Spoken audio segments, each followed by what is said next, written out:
Il est 20 h, bonsoir à tous. Voici les titres de l'actualité de ce dimanche. À la une ce soir, l'émotion aujourd'hui à Avignon. Vaste rassemblement en hommage à Éric Masson, policier de 36 ans, tué mercredi lors d'une intervention.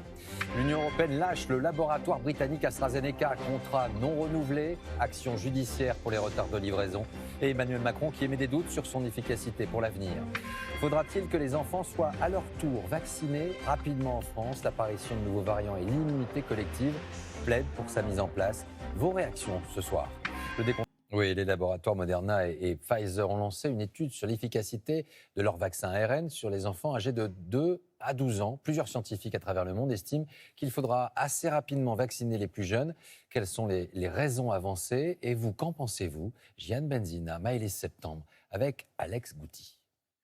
Les enfants vont-ils rejoindre les adultes dans la campagne de vaccination contre le Covid-19? Même s'ils sont moins transmetteurs de la maladie avant 10 ans, de plus en plus de scientifiques considèrent qu'ils sont un maillon essentiel pour éradiquer le virus, à qui il ne faut pas laisser d'espace de circulation.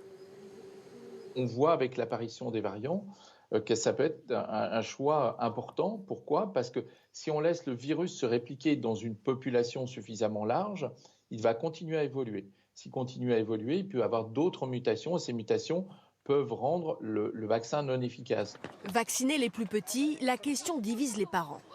Je suis en plein questionnement par rapport à ça. Maintenant, ma petite Clémence, là, à 5 ans, je pense qu'il n'y a aucun souci. J'attends un peu, j'observe et on va voir après, quoi. Donc là, je trouve que ça fait tôt. C'est le risque sur le long terme qui nous chiffonne un peu.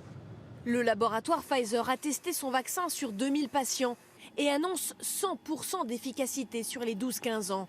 Le Canada vient d'autoriser la vaccination de cette tranche d'âge et les États-Unis pourraient annoncer la même chose la semaine prochaine. Concernant les plus petits, 2 essais sont en cours sur les 5-12 ans pour Pfizer et 6 mois à 11 ans pour Moderna. Évaluer la balance bénéfice-risque d'une vaccination des enfants, c'est toute la question pour ce scientifique qui dit manquer de données. Qu'est-ce qui se passe lorsqu'on vaccine les enfants en termes de risque? Parce que personne ne le connaît pour l'instant. C'est probablement des dosages qui vont être différents de ceux qui sont utilisés pour l'adulte. Donc peut-être que les effets secondaires ne seront pas tout à fait les mêmes. Pour de nombreux pédiatres, une fois les risques levés, la vaccination des petits serait efficace. Ils ont une immunité très puissante et ils arrivent à fabriquer beaucoup d'anticorps. Donc ce sera à l'évidence beaucoup de bénéfices et je l'espère peu de risques, mais attendons la suite. Les résultats des études vaccinales sur les enfants seront connus dans les prochains mois.